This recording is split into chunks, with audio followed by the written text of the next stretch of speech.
Who's to blame for the Minnesota Vikings collapse at the end of the 2023 season?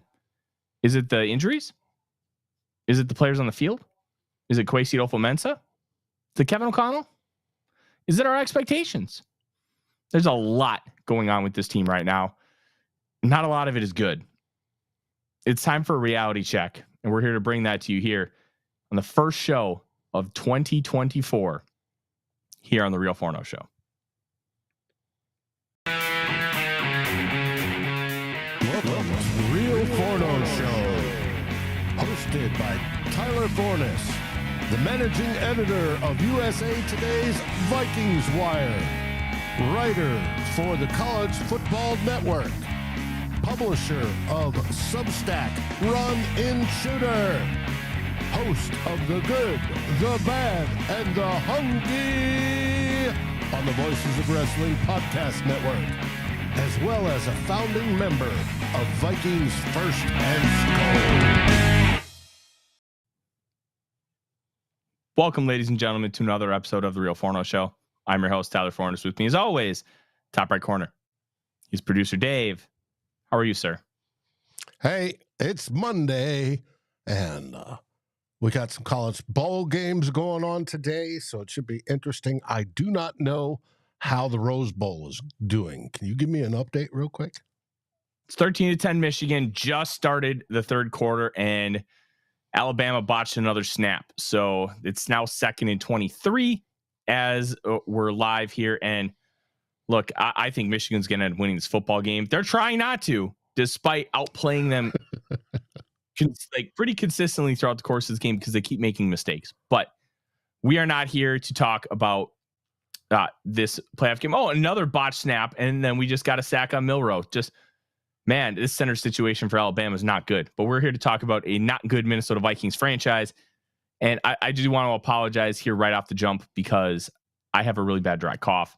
So I might be a little labored tonight. So please just bear with me. Look, Dave, I want your synopsis because I jumped on the post-game show a little late last night. If you want to go back and watch, I recommend. A lot of interesting and befuddled conversation. What were your overall thoughts of the game last night? It was quite bad. A doozy. It was bad. It was the Vikings. All the deficiencies came out to play, and whether it be on defense or offense, they all showed up. And there's numerous reasons for it. One of the big ones is injuries and depleted forces. That happens. There's coaching decisions. That happens. There's execution. That happens.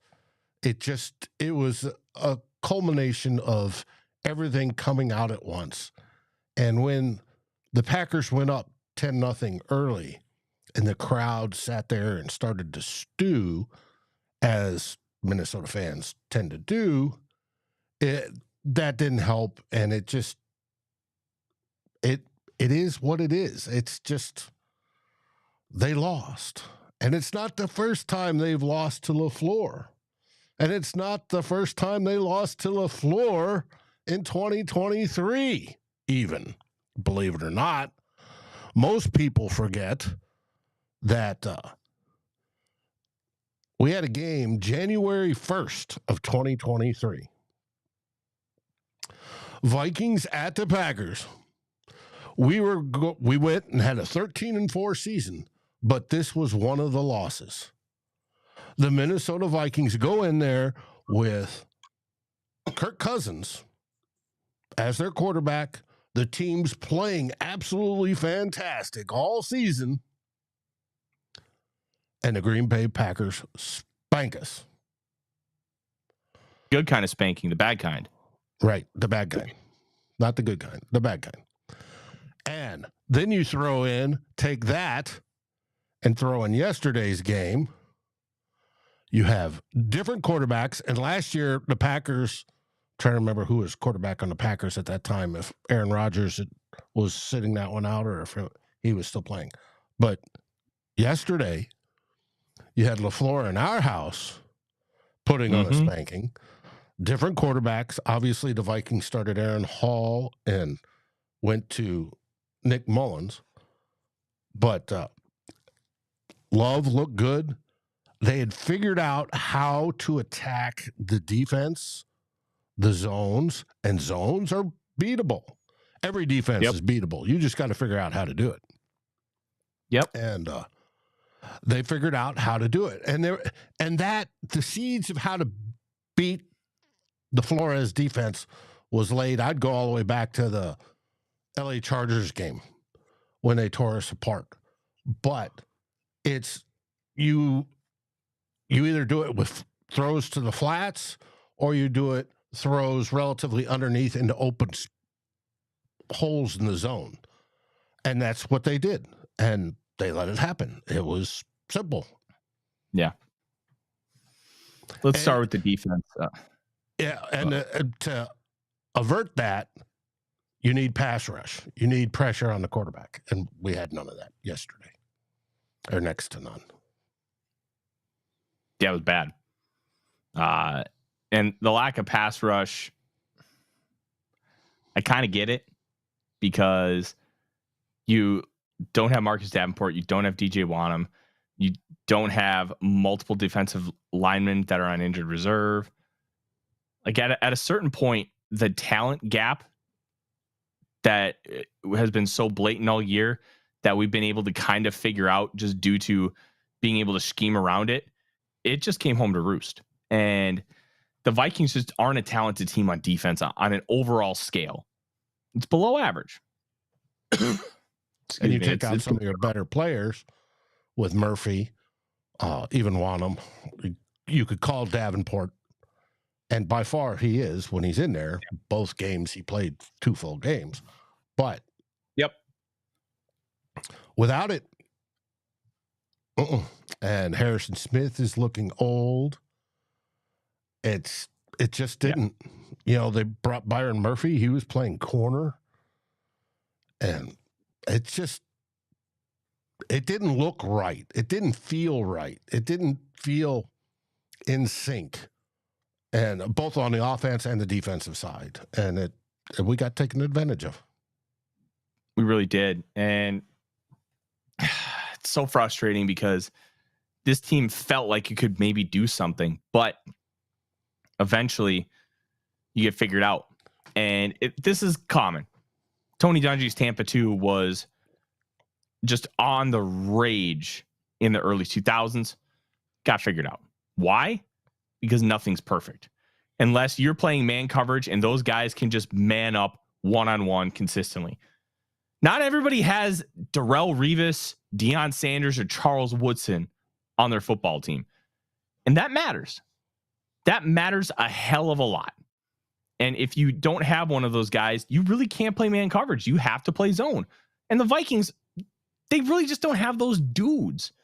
They have capable players. They don't have great players. They have okay to good. And considering what this scheme was, it worked out really well. What the Packers were able to do is take advantage of the fact that the Vikings were communicating well. They were able to run some quick counts and get some plays deep and just be able to take advantage of some of those things. If you have better players, that's not going to happen nearly as often. And the Vikings just don't have the talent right now. It will come in time. I really believe that. And Kwesi Adofo-Mensah decided to try to clear out cap space in future years rather than really try to win this year. So guys like Zadarius Smith, Dalvin Tomlinson probably should have stuck around if you're trying to win football games right now, but they chose the latter. And you know what? There's merit to that. But it's also very frustrating when your team is losing games because of the players that you let go. If you have Zadarius Smith and Dalvin Tomlinson, they probably make a really big impact last night. And they are able to take the Vikings to a different level on defense. Because a lot of what's predicated on the back end is you blitz, you get home with pressure, and you play zone behind it so nobody's going to torch you. The whole idea is you just get home to the quarterback. And it's playing the odds where, okay, we're going to blitz X amount of time and we're just going to get away with it. We're going to make it work. And if you make it work, well, then you get shutouts like against the Raiders. If you don't, you allow 90 points in 3 weeks.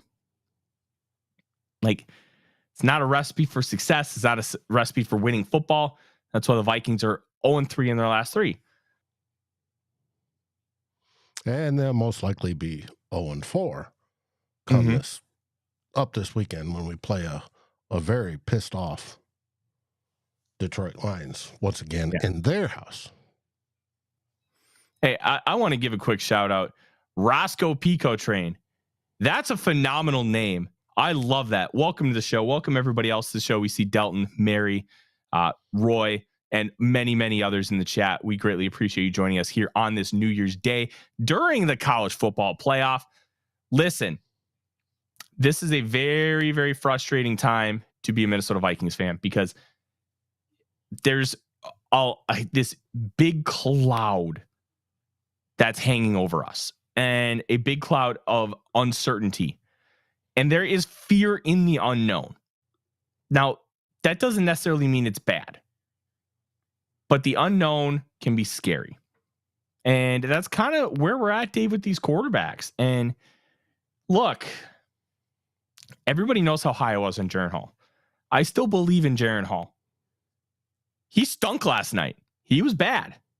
And I put, without having dived in the all-22 yet, I put about 65% of the blame on him. The rest of it goes to the coaching staff and the players around him.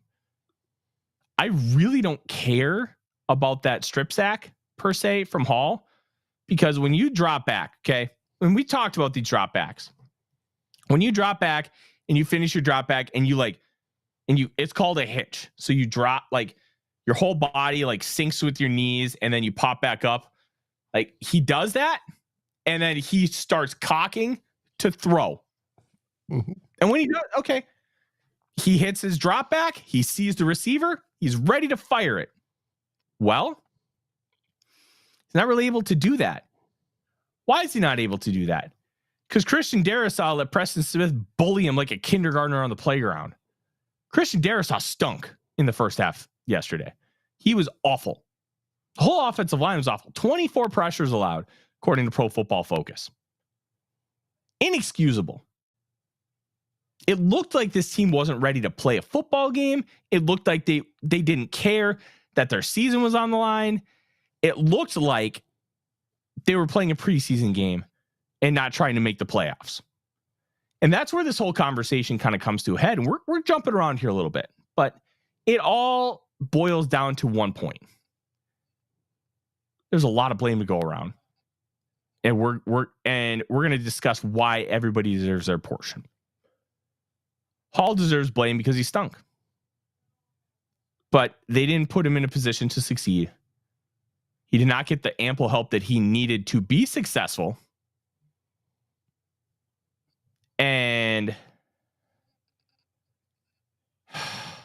well, as part of that, Kevin O'Connell not adjusting the offense to the quarterback, to the player, where he's trying to make each player play his offense, the one that Kirk Cousins got good at. Is that it?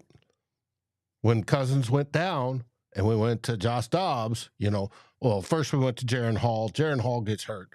And then comes in Dobbs. And then it's the spur of the moment. We're translating over the radio how to do things. And that worked, right? Because he knew he's limited. And then he won that game against Atlanta. And then he won the next game. But then as he's starting to put him into the Kevin O'Connell offense, it didn't work.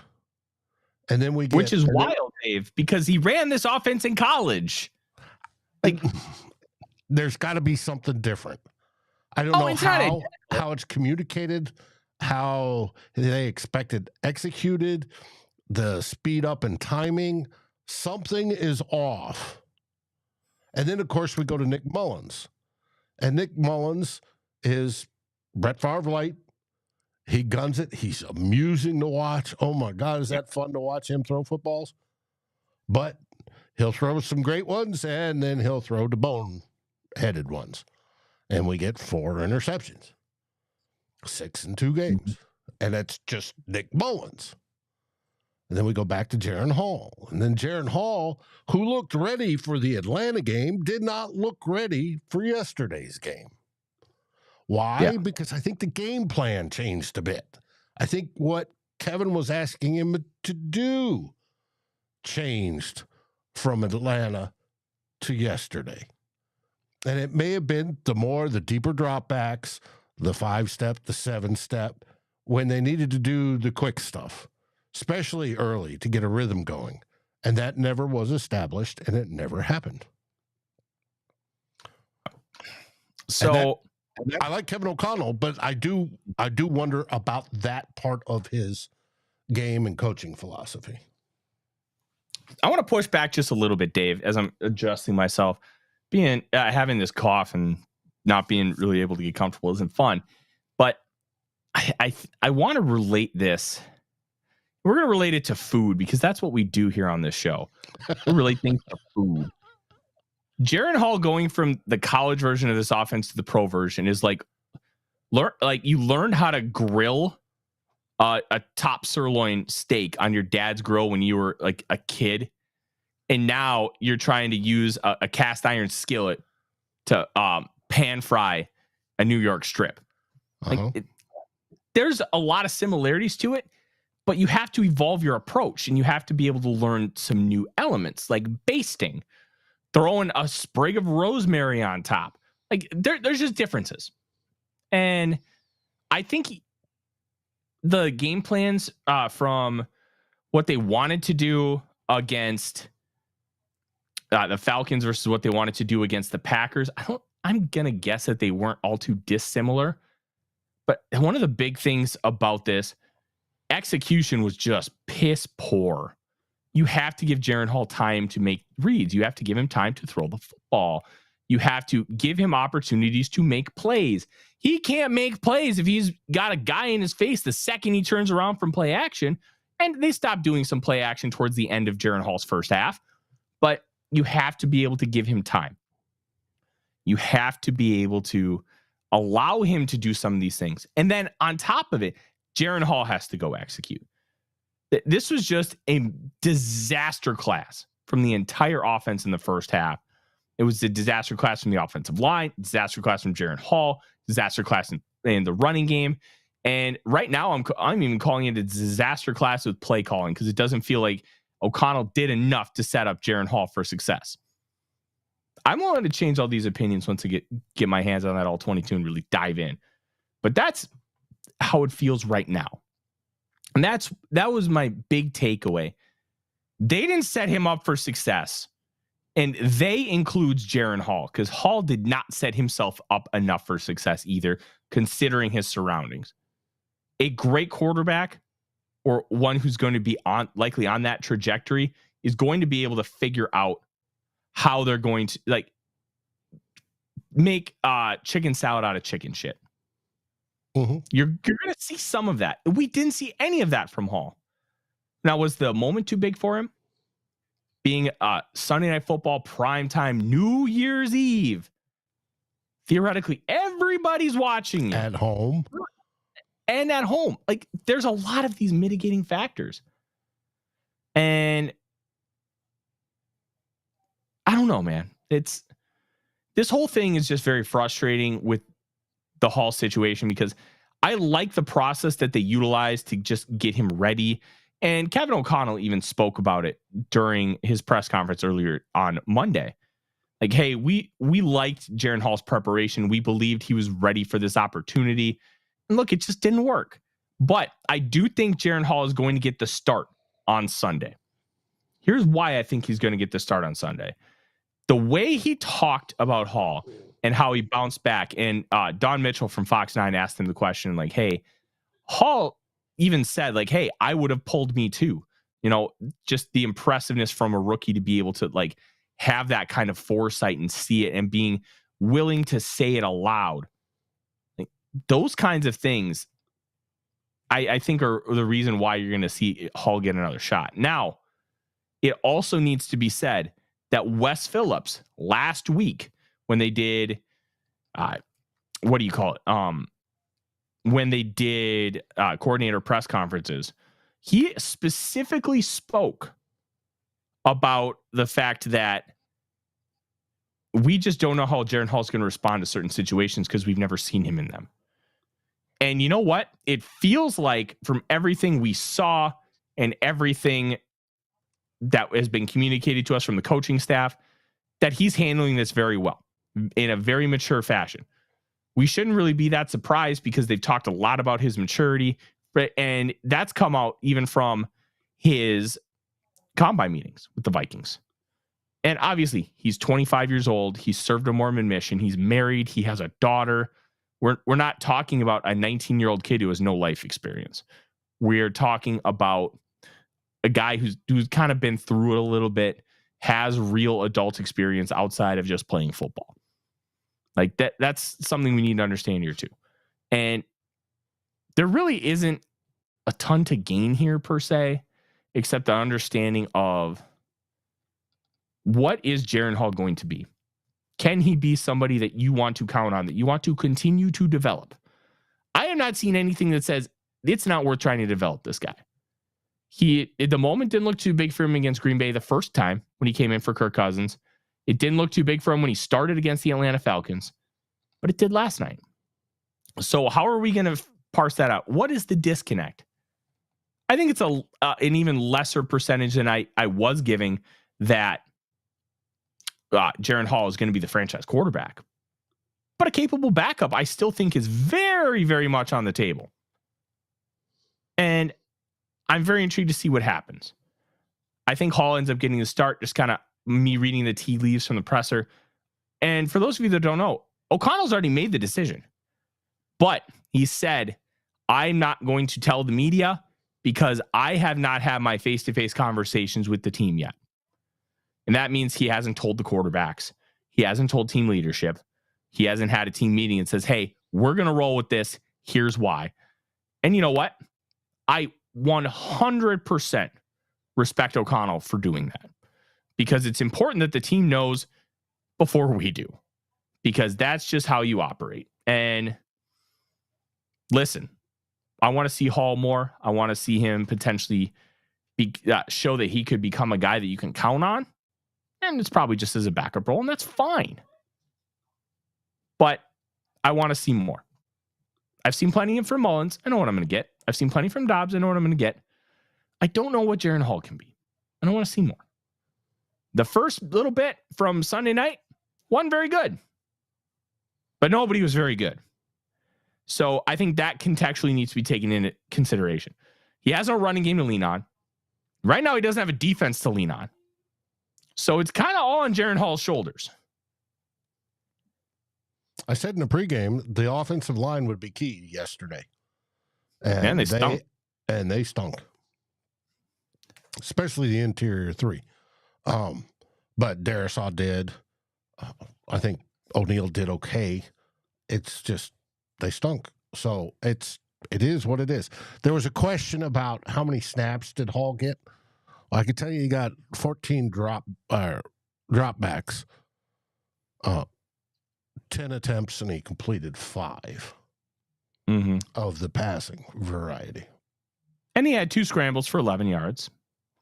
So he was utilizing his legs to try and make up ground, but it just kind of is what it is. And we're going to have a lot of conversations about quarterbacks.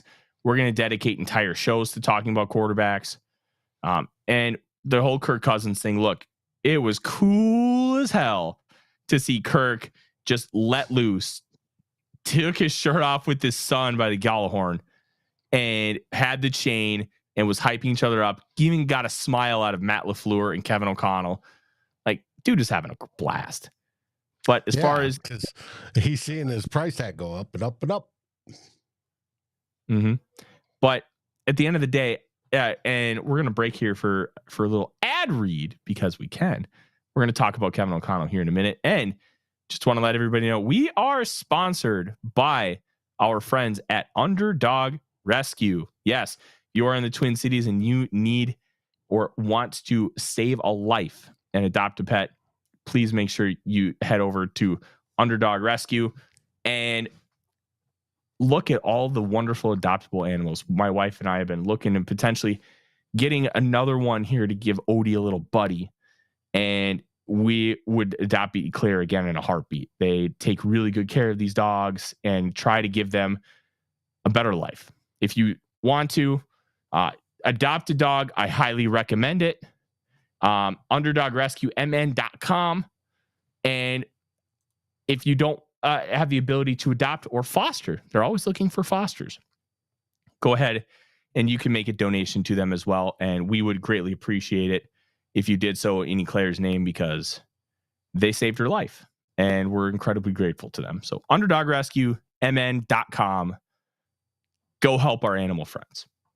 And bad producer, I forgot to post the logo and the address. It's okay. You're forgiven this one time only. Hey, we all have our bad days. Just ask Kevin O'Connell yesterday. Yep. Okay. Let's talk about the Kirk Cousins conundrum, because there's a lot of blame to go around. We've talked about how the defense deserves blame, the offense deserves blame, Jaren Hall deserves blame, Kevin O'Connell, Brian Flores. Here is why you can't look too far ahead. Okay. Kirk Cousins does. He's the one that got injured. If he wasn't injured, we'd be fine. It's all his fault. Just because the Vikings are struggling with backup quarterbacks who shouldn't be playing doesn't mean that the Vikings need to just give Kirk Cousins whatever he wants. That's not how this works. And it's not like Kirk Cousins, he just broke his arm and he's going to be back in 2 weeks. He's going to be fully healthy. And there shouldn't be any athleticism questions or arm talent questions. Well, we have those because it's a torn Achilles. When you factor everything in, Kirk Cousins is a massive wild card, Dave. And I'm not comfortable giving him a contract until I have those answers. They did say on the broadcast last night, Cousins is going to start lightly jogging in February and like moving around. That means he's likely going to start he's throwing a football, but you can throw a football stationary. I'm talking throwing on a chair. Ask Teddy Bridgewater. Yeah, and he's been throwing standing up, but only using his arm and upper body and keeping his feet stationary, which is great. He's doing what he can to keep his arm loose and to keep moving forward that way. But when you talk about generating power, and Jalen Milroe just escaped a defensive line that was all over him, got 10 yards, a really impressive play. But when you talk about generating arm strength, it comes from your base. Yeah, you can have arm strength too, but you need to be able to plant your feet. You need to be able to drive, and you need to have your plant foot as well. All of those things take force. All of those things take strength. When you have a torn Achilles, it doesn't work that way. It hinders your ability to be able to do some of those things. And if it hinders your ability to do those things, Dave, how are you going to be able to generate that much arm strength? Now, Cousins, he has a very capable arm. It's not what I would call a strong arm in the sense of his contemporaries. It's like a 7.5. Nothing wrong with that. You can play with that and you can win. But now you're talking about a guy who's 36 years old, coming off of that injury, which really limits how much athleticism you can generate and explosiveness. How am I supposed to trust that he's going to be just as good as ever? I can't. I can't trust he's going to be the same guy. Now, could he be? Absolutely. There is a real chance that he's just fine. But I need proof. I need some sort of tangible evidence that he's going to be okay. I can't do that. Not yet. I don't know if we're going to have that answer by the time his contract voids March 15th. That's the key date. The second that voids and you don't have a contract extension with him, Kirk Cousins is gone. Why? That $28.25 million in dead cap stays. It does not move the second that hits. Okay? Now, if you sign him to an extension before then, $18 million of it gets pushed out. So $18 million stays in the future years. So if you sign him to a $30 million deal for 1 year, you keep all that money this year. Guess what? His cap hit goes up about $12 million. Considering what he's already getting, it's very palatable.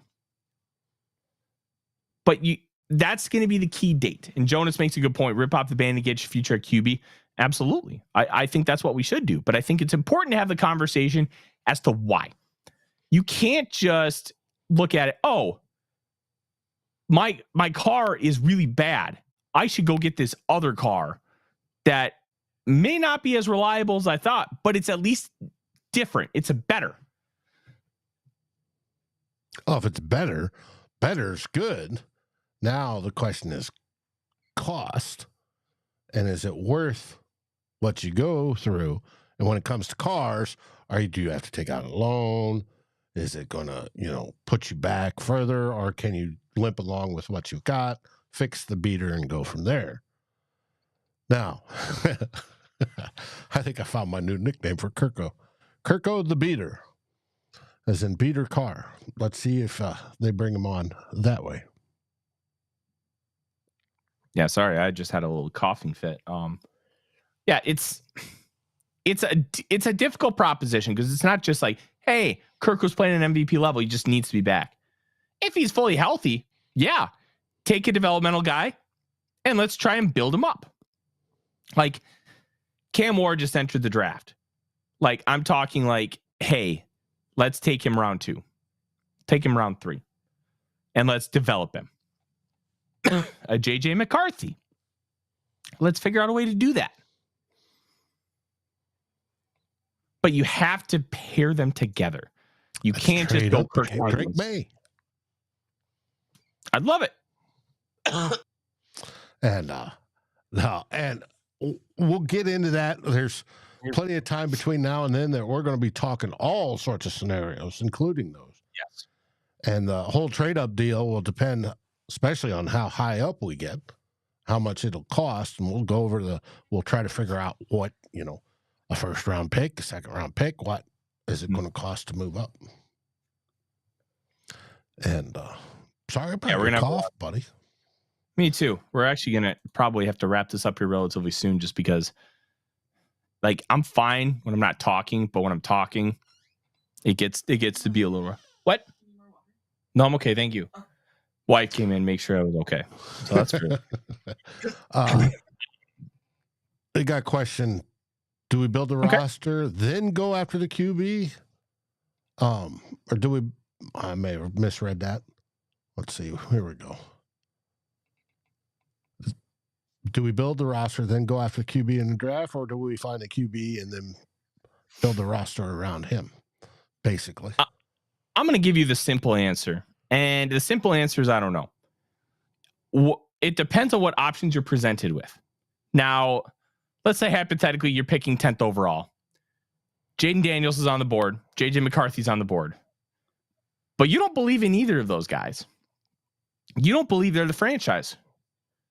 You don't take them. Don't take a quarterback just to take him. Take the guy you believe in. Take the guy you think is going to transform this team. And guess what? If you don't think he's the guy, you pass. Take an edge rusher. Take a defensive lineman. Take a corner. Hell, take another wide receiver. Then you build up the rest of the team. I wouldn't commit yourself to anything because you want to make sure that you get good football players in the building. And if that football player is a quarterback, hell yeah, let's go. If it's not, then you got to go elsewhere. Don't force it. It's got to be natural. You have to believe that this is the right guy for your team. And that's how I'd approach it. What are my options? Is this a good option for what we need? And decide from there. I wouldn't marry myself to any one specific thing. I'm not going to go in saying, hey, I want a quarterback, or hey, I need a a edge rusher. No, you let the board tell you what you need to do, and you trust your scouting abilities. You got to do that. And I'm going to keep it that simple. You have to be fluid with your opinion. Yeah, because you don't know how players are going to drop and what's going to happen between drop when the board starts falling, and you don't have any idea what's going to happen between now and the draft. We still have the combine to go to and Senior Bowls and all sorts of the other stuff. Now, your top guys won't be at the Senior Bowl, but you'll be able to find a whole bunch of others, and things can happen between now and then. Yeah. Somebody could get popped for driving 140 down I-94 or something, and their draft stock drop. There's a lot of research that goes in by the scouting department. They'll be looking heavy into these people, heavy into their mental makeup as well, not just physical and on-field performance. Can they handle the big stage? It's not for everybody. No, it's not. It is not for everybody. And I like Jason's follow-up because he feels our personnel is good enough to support a rookie QB minus the interior line. I don't even think the interior line is bad. They had a brutal game, but they've had stretches of really good play. And if you have a guy who's mobile, you can make that work. And even Kirk Cousins was making it work. So I think that's important to note. We're going to one final point here, and then I'm going to have to call it a day because of my throat. Do the Vikings have a Kevin O'Connell problem? And I have been a really big defender of O'Connell. I have been a big supporter of him. And I even admit I was a guy who didn't want him to get the job when they announced their 4 finalists. I thought he was the worst of the 4. He's proven me wrong. He's done a really good job, but 2 make or break games so far in his tenure. The Vikings are 0-2. They barely showed up against the Giants in the playoff game, and they didn't show up here. And you know what? You could even make it a third one. That game last year against the against the Packers in Lambeau, they didn't show up. Does he have a big game problem? Is he struggling to get these guys ready for big games? I think that's something. And it's the history of the Vikings. When expectations are high, they fail. It's that simple. They blow it. Do they succeed sometimes? Yeah, but never when they're the highest. When suddenly there's expectations generated by the fans and the fan base, that, hey, we can go a long way. This is a contender, blah, blah, blah. And down they go, fall flat on their face. And KOC has done that under his tenure as well. Yeah. It's the story of the Vikings. Yeah. Last thing. And with the Kevin O'Connell thing, I'm not going to say it's a concrete yes or a concrete no. Keep it in the back of your mind. Just keep thinking about it and just know that, hey, if this happens again, then all right, maybe there's a trend. Maybe this is a real problem, but it's something to at least be cognizant of. Last thing, SKOL Vikings, Kevin Seifert showed screenshots of crossers being open that Hall didn't throw. Listen, I'm not going to say Kevin's right or wrong. Never, ever, ever use screenshots unless they're paired with clips. You know why? Screenshots can be deceiving. Screenshots can be used in the same way like a politician spins a stat. It's for your own benefit. It's not necessarily to share the right or correct information. It's to form your own narrative. And you know what? All 3 of those screenshots might be right. I don't think they are, based on looking at them and remembering what that first drive looked like. Don't use screenshots. Use the film. The film will tell you whether it was good or bad. A screenshot is to form a narrative. It's not to actually give you the proper data. So just be aware of that. I'm not saying that Seifert was being malicious in any way. Just don't use screenshots. Just don't. Nor does it tell you where the quarterback wasn't his progression. He may not have even been looking at said receiver that's open. And they were open per the screenshots. But you can't judge that because he may have already moved off that receiver because that receiver was not open at the time when he looked at him, and then he went to the next one, and then he became open. That's coachable after the fact, but you can't blame him on missing that during the game because it's a timing thing. I got to look here, I got to look here, I got to look here. And I take the ones that are.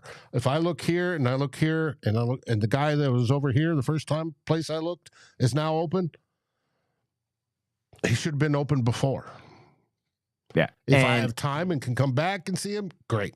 If not, I know for a fact that first screenshot that he shared, Hall is just beginning his rollout from play action. And it's like, oh, there's a wide open guy. Yeah, but he's rolling out in a play action bootleg, and you're not going to ask a rookie quarterback to throw across the field, something that you're told never, ever, ever, ever, ever to do as a quarterback. So, like, that's why film matters. All right. And with that, we want to say thank you, everybody, for joining tonight. We had a lot of people in the chat, some new faces. Thank you very much. Like, comment, subscribe, ring the bell. We're going to have a lot of good stuff here moving forward, especially with the season about to end. Gonna be a lot of video content coming here from Vikings First and SKOL, the Real Forno Show. You also want to make sure you download on your favorite podcast app and subscribe there too. Why? Because there's podcast only stuff, and all of that is going to be a really, really good time. The ring the bell is going to be important because there's going to be a lot of stuff that you can just join in on because we're just going to go live. And you may know about it, you may not. But if you have that bell on, you'll either be able to join live or know, hey, on my way home, I can listen to this. And it'll be a really good time. Lefty, Jaren Hall did bad, but it wasn't all his fault. Put about 65% of it. I recommend you go back and listen. I just want to wish everybody a very happy new year. We will be back on Wednesday for more conversations. And at some point this week, Dave and I are hoping to record a few shows talking about prospects. And that is going to be really, really fun. And we're going to have a presence at the Senior Bowl. And you will not want to miss it. From Dave, I'm Tyler. We will see you Wednesday night here on the Real Forno Show. SKOL Vikings, everybody. SKOL Vikings. Like, subscribe, and ring the bell to get notifications. It helps us grow this community that we all love our Minnesota Vikings. And on behalf of Tyler Fornes and myself, Dave Stefano, thank you so dearly for watching The Real Forno Show. SKOL, everyone!